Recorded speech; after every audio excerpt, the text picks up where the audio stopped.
Hello, and welcome to another episode of the Wrestling Laureate Podcast with your main event, Man E, here on the mic, as always.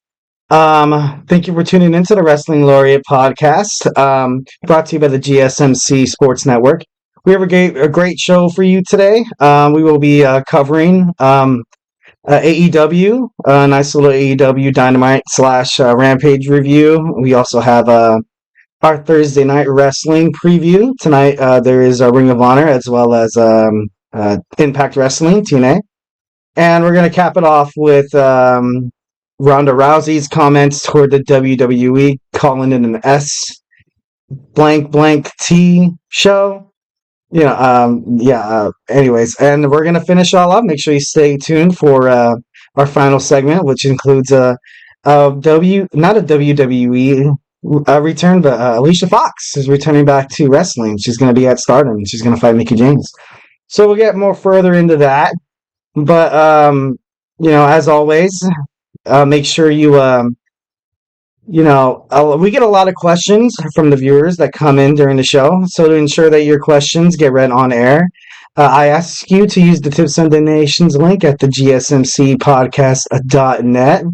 With your questions, just put your questions on top of the list so that I can see it. So we can have like a nice little conversation about wrestling. Tell me what you like, tell me what you don't like, tell me what I can further elaborate on. Tell me, I don't know, just your opinions. The more opinions, obviously the better the show. So let's keep it rocking. Again, the link is the gsmcpodcast.net. So without further ado, first segment, AEW review. I gotta be honest, guys. This AEW is quickly becoming like one of my favorite things to watch, especially in the world of wrestling. It has a lot of like Attitude Era-esque beginning of Ruthless Aggression, WWE / WWF feel. It's giving me like a lot of WCW vibes, and that's a lot of the reasons why people liked watching WCW as opposed to the WWF or WWE, is because I think WCW, they were more intact with like what the wrestlers wanted to do, their personalities, and kind of just they listened more to them as opposed to you had these higher executives like stating, this is what's going to happen, this is how it's going to go down. If you don't do it, you're fired, basically. Like, you're going to end up as not even a mid-carder, maybe like a low carder, like barely even making it to SmackDown or Raw. Or even before then, like back a couple years ago, they used to have WWE. They used to have multiple shows. That was before NXT was like its own entity. And you had 205 Live, and I think you had WWE Superstars or a main event. It was, it was pretty cool to have multiple shows, but now you kind of have, that umbrella of Raw and SmackDown, and then NXT as its own entity. Starting off the segment, AEW, so the CEO, Mercedes Moné, kicked us off Dynamite here in Toronto. So once again, she comes out, she addresses the AEW universe, basically said that she is like, she's in it to win it. Like, she's going to challenge Toni Storm. She might even go for the tag titles, maybe even the TBS. And if she can be that first ever Triple Crown like champion, by all means, like, let's just do it. Because Sasha Banks, or Mercedes Moné, the CEO, she has like such a huge fan base around her. And I think that's what AEW is probably going to kind of use to their advantage, which is a smart business strategy. Like, who wouldn't? This girl's drawing in 1 million viewers every single time she's on a screen. So they're going to try to, you saw that in this episode as well. I think I saw her on 3 separate occasions, or maybe 2. Maybe 2. I don't know. I might be tripping. But, so during her little speech, the arena goes dark. Absolutely dark. And then it, comes back on. You have Julia Hart and Sky Blue ready to, kind of, take it to the CEO, but eventually they were ran off by Chris Statlander and Willow of Nightingale, which is crazy because they had a street fight for the main event in Rampage, which is actually really, really cool. We'll get into that more later. But I don't know, like then once again the arena went dark, and then Hard and Blue were nowhere to be found, and then the lights came on, and you had Nightingale had the chair like right here, like ready to strike Mercedes, or was it? I'm not sure. It could have been a misunderstanding. You know what I mean? But um, I know they faced each other. Mercedes Moné was actually injured in that match with Willow of Nightingale for that New Japan Wrestling Strong title. And I think she said in an interview that she wasn't sure if Willow did it on purpose or whatever, which is, kind of far-fetched because, essentially as wrestlers, you're like coworkers, and you don't want to, cause the demise of somebody else. But then again, there are hidden, agendas in the world of wrestling. You'll find this like watching like A&E, like dark wrestling or something like that, or like also you find these in kind of just in like you see these in movies. You see these in movies a lot. Like I don't know if you guys watch The Wrestler with Mickey Rourke. That honestly, kind of portrays the world of a wrestler pretty darn good. Like you fight at these independent circuits hoping to make it big, and if you don't, then you're still wrestling in like a recreational center for just like, pennies and dimes. But some people get into the business. It's not the best. It's one of the most cutthroat businesses, the wrestling industry. So, as a fan, I feel lucky, like, because for a fact you're seeing the best. You're watching just poetry in motion. Like wrestling is more than a sport. It's kind of like an art form. Um, so after that, you had the Elite hype up Okada as he was set to fight Eddie Kingston for the AEW Continental Championship. And the way they set it up was it was pretty good. It was pretty good. I like the EVPs. What they're doing with the Elite ever since the Rainmaker was signed to AEW has been kind of, I don't know, it's been kind of genius. Like you signed this hot free agent coming out of New Japan Wrestling, and he's just, I don't know, he has a lot of he has a big future ahead of him. So I don't know, it's kind of interesting to see what Tony Khan does, with that kind of thing. So the match was good. The match was good. At times there was kind of like you can see the discrepancy when it came to like, you see Eddie and Eddie Kingston. He's not really your kind of like ideal champion. Like when you see your ideal champion, you think of like Drew McIntyre or Roman Reigns, John Cena. And these guys are like just shredded. These guys are just like ripped. And Eddie Kingston's kind of like that tough SOB to like, and dude, I don't need to expect to kick your ass. Like, you know what I mean? Like, I'm going to retain my championship. I'm going to kill it. So don't mess with me. And that's what he said before the match even started. He said, even if I don't win, I'm going to take a piece of you and you're going to remember, like, I'm going to leave a scar, so to speak. So he looked pretty good. The match was pretty good, but obviously Okada came out on top, which is, I think, kind of smart. Going into AEW Dynasty, which airs in early April.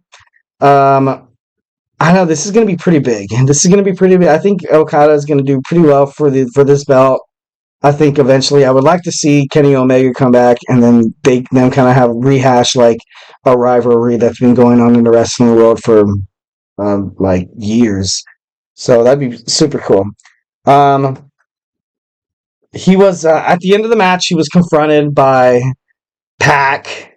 I can't say his before the B Pac, and I don't know. I think that'd be a pretty good match. Seeing these two, kind of like physical specimens go at it. Pac, it was obviously, like I said, he was Neville from WWE. I watched him a lot, so he has like high flying abilities. He has the ability to kind of take over the match, kind of take over like just the television screen, and just kind of have your eyes just glued on him. Like that's how he rolls, and that's how like this is what AEW needs. Like people like Okada, Sasha Banks, and with Pac coming back. So it's always good to feature like young talent ready to take your brand to like kind of like a superstardom level.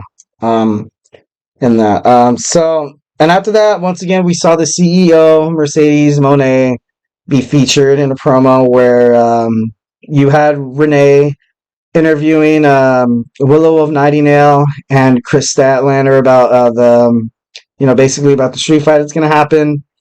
And Mercedes came out and she was like, she kind of had this swagger to her, like, you know what I mean? Like, she was like, "Oh, thank you for saving me," but like, kind of like like I didn't really need you, but you were there anyway, so whatever floats your boat. If you want to help me, it works.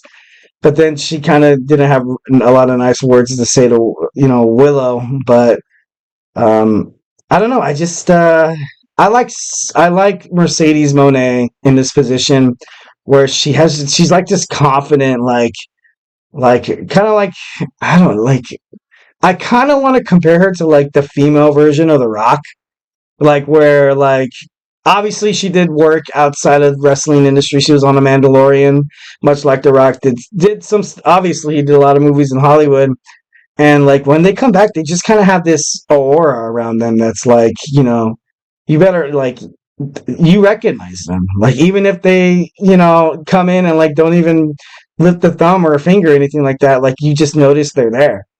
And I think that's really good that Mercedes Monet is in this position. And I believe that she's going to be kind of like a Rock figure where you're not necessarily a heel. You're not necessarily like a baby face in terms of pro wrestling, but I don't know. You're kind of like that. You're going to kind of do what you want. You're going to put on good matches, great promos, and the world's going to love you, like no matter what. So I kind of see that happening for Mercedes.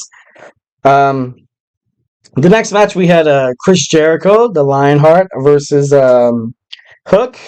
All in all, this was a pretty good match, but this match kind of started off right off the bat. Like Hook like gave Jericho this back suplex, and he like landed right on the back of his neck / head, and like, he took a little while to get out. I don't know if that move was like botched or if this was part of like the plan, but all in all, I think we can come to the conclusion as wrestling fans that Chris Jericho's getting pretty old there. Like he still does the top rope stuff, and he's still like very active. But I don't know. I think I don't think he's on his way out because he's always kind of been around. But at the end of the match, he hit a lion salt, and he was able to try to get a Hook into the walls of Jericho, but never really quite did it.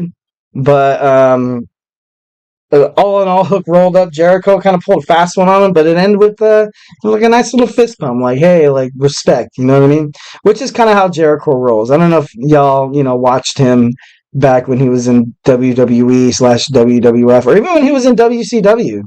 He was kind of like that guy that he was unpredictable, you know what I mean? Like, one week he can be fist bumping you, like, hey, good match, bro, and the next week, like, he could screw you over and cost you a championship, and then that's just how Jericho rolls. He could flip from heel to babyface faster than any wrestling talent I've ever seen. So, I don't know what they're gonna do with Chris Jericho, but it should be pretty cool. So moving on, we had Swerve Strickland. He basically had an open challenge that was answered by the Butcher. Swerve Strickland he's an amazing like wrestler. He's been around wrestling in AEW for quite a while, but he kind of had his hands full. But every single time it seemed like the Butcher got the upper hand. Like you can just see Swerve's face, like he's like kind of like that Hulkamania where you hit him, like and he's like, like just charging up, like you know what I mean. But I don't like. I like the match. He won via submission, which is pretty cool. Usually you have big strapping guys like that, like win with like a super heavyweight move or like maybe like a power bomb. But like no, he won with finesse. He won by submission. So and then he started talking trash to Samoa Joe, basically like just egging him on, being like, "Why don't you give me another chance?" Because when they did fight, it was a triple threat match, and Swerve wasn't pinned, and Hangman Alan Page was kind of like he knocked out the referee, and it was just that kind of drama, to kind of leave that lens open, kind of keep that opportunity open for AEW, maybe down the lines to have a Swerve Strickland Samoa Joe like pay-per-view. But Samoa Joe came out and he, talking. Samoa Joe's one of the best trash talking guys out there. So, he did his thing and, yeah, I don't think there's going to be a Swerve Samoa Joe match within the next couple of weeks, but maybe Dynasty. That'd be pretty cool. Dynasty. So next, I want to talk about the I Quit match between Adam Copeland and Christian Cage. Very, very, very cool. Very, very old school wrestling. Both of these guys are going to look back on this and be like, damn, that was the best match we've ever had together. And of course, you remember that WrestleMania 2000 where they had the tables, ladders, and chairs match between the Dudley Boys, the Hardy Boys, and themselves. But this is a match that probably a lot that both of them longed for a very, very, very, very, very long time, because essentially you're working with your best friend. You guys get to do a whole bunch of cool shit, like set up props, tables. I think there was even like a chair wrapped in barbed wire. It was pretty cool. It was pretty darn entertaining. If you haven't watched it, watch that match. It's pretty cool. It was like 30 minutes of just like gruesome, just oh man. There was even during the match, since they're in Toronto and like Canada, hockey's kind of pretty popular, where they took off the jerseys and Edge, well, not Edge, Adam Copeland was like, he had the Toronto Maple Leafs one. Obviously, they're in Toronto. I think they're in the stadium where they play, actually. And he brought out the goalie's net. They had the hockey stick. It was just, so hockey, they were pertaining to like a nice little hockey crowd, because Canadians are crazy for hockey.